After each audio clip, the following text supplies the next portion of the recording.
y'all, Artist Poet Girl here, also known as APG Jamie, and today we're going to talk about drawing artwork.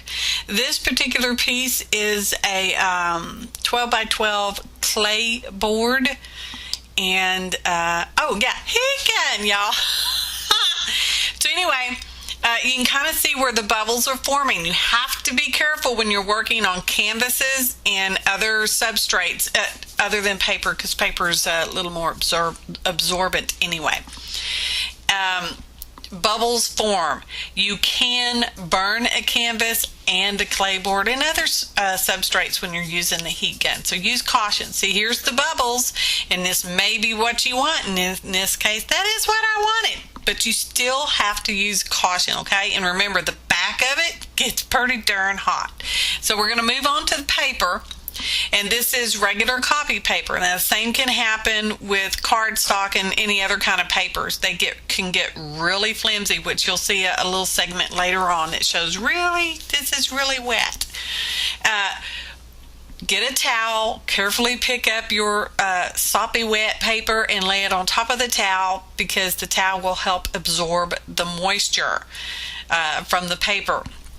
This is just, for those of us who can hardly wait to, we just have to keep going with our projects, okay? Just saying.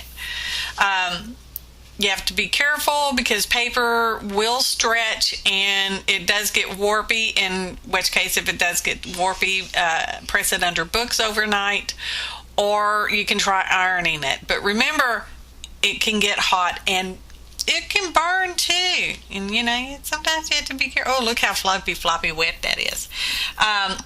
Watercolor paper and heavier papers don't tend to get this limp.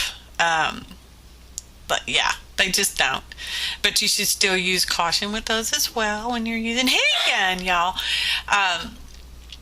When you're using a canvas, fabric canvas, you want to dry from the back. And one way to tell if your item is dry is when you touch it. If it is still pretty cool and almost cold, it's still wet, okay?